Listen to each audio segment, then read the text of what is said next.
की वजह से कुछ तबीयत खराब रहती है। तुम बताओ तुम्हारी तबीयत कैसी है और फिलहाल क्या कर रही हो? अल्हम्दुलिल्लाह मैं ठीक हूँ दादी जान।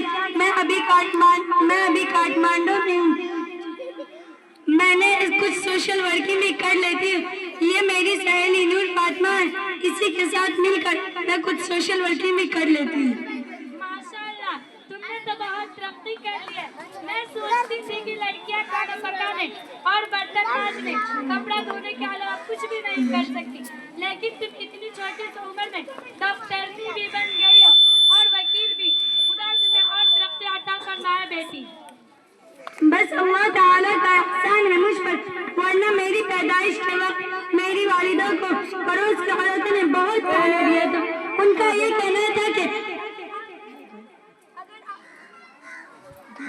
अगर आपके घर बेटा पैदा होता तो वो तुम्हारा नाम रोशन करता और बुढ़ापे में तुम्हारा सहारा बनता, लेकिन मेरी वालिदा ने उन सभी तानों को बर्दाश्त किया और उन्होंने उसी वक्त पुख्ता इरादा कर लिया था कि वो मुझे उस काबिल बनाएगी कि मैं वो हर काम कर सकूं जिसकी उम्मीद एक बाप अपने बेटे से रखता है।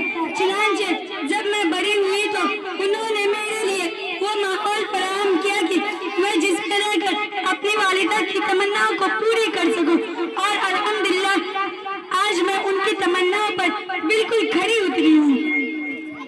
मोहल्ले की जो औरतें मेरी पैदाइश पर ताना दी थी वो आज मुझ पर फख्र करती है। मेरी वालिदा जिस गली से भी गुजरती है उस गली की औरतें एहतरामन निगाहें नीचे कर लेती है। मैंने काठमांडू में एक सिलाई सेंटर भी खोला है जहां औरतों को सिलाई और कढ़ाई की मुफ्त तालीम दी जाती है। शाबाश बेटी शाबाश, तुमने मेरा दिल जीत लिया। मेरी आंखों पर जो गफलत की चादर तनी हुई थी तुमने उस पट्टी को उतार दिया। मैं तुमसे और तुम्हारी अम्मी और मैं अपनी प्यारी बहू से ये वादा करती हूँ कि मैं हर नमाज में यही दुआ करूँगी कि मेरे घर में पोता नहीं बल्कि पोती ही पैदा हो, जिसको मैं खूब पढ़ाऊंगी, दीनी व असली दोनों तालीम दिलाऊंगी इंशाअल्लाह। देखा रेशमा, मैंने तुमसे कहा था ना कि तुम्हारी सास का वाह अलग करूंगी, ना कि वह पोते की दुआ छोड़कर सिर्फ पोती ही की दुआ मांगेगी। अब खुद ही देख लो तुम्हारी सास पोती की दुआ मांग रही है। अगर आप सबकी बात मुकम्मल हो गई हो तो मैं कुछ कहना चाहती हूँ। हाँ जरूर कहो बेटी, हम सब तुम्हारी गुफ्तगू सुनने के लिए तैयार हैं। नहमदुहु व नुसल्ली अला रसूलिहिल करीम, अम्मा बाद, फअऊज़ु बिल्लाहि मिनश शैतानिर रजीम, बिस्मिल्लाहिर रहमानिर रहीम। इन्नल मुस्लिमीन वल मुस्लिमात वल मुमिनीन वल मुमिनात वल मुमिनात वल कानितीन वल कानितात वस सादिकीन वस सादिकात इला आखिर सदक़ल्लाहुल अज़ीम। मुअज़्ज़ज़ साथियों किराम और मेरे प्यारे साथियों, अस्सलामु अलैकुम व रहमतुल्लाहि व बरकातुहू। वालेकुम अस्सलाम व रहमतुल्लाहि व बरकातुहू। बेटियां सबके मुकद्दर में कहाँ होती हैं? बेटियां सबके मुकद्दर में कहाँ होती हैं? घर जो खुदा को पसंद आ जाए वहाँ होती है। मेरी आज की तकरीर का उन्वान है बेटी। बेटी एक औरत के रूप में होती है। ये बेटी आलमे इंसानियत के इल्म बरदार होती है, वजूद इंसान की बुनियाद होती है, तस्वीर कायनात का निशान होती है। जनाबे वाला, बेटी जब दुनिया में तशरीफ लाती है तो वालिदैन के लिए बाइस रहमत होती है। बीवी की सूरत में होती है तो इताअत की वजह से जन्नती ठहरती है, लेकिन जब माँ के मकाम पर पहुँचती है तो जन्नत उसके कदमों तले होती है।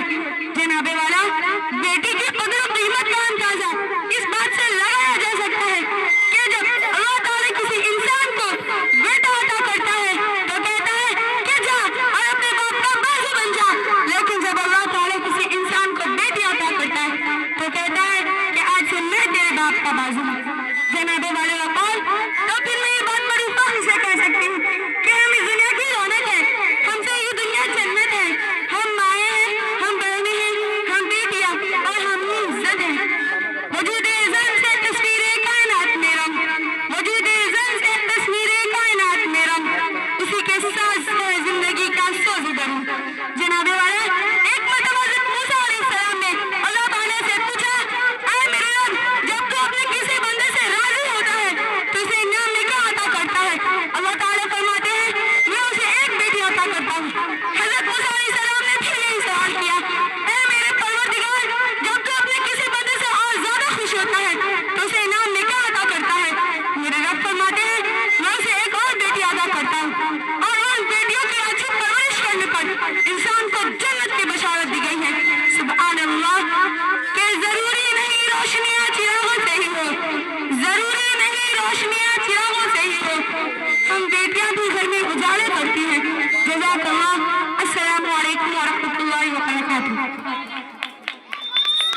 ماشاءاللہ سبحان اللہ.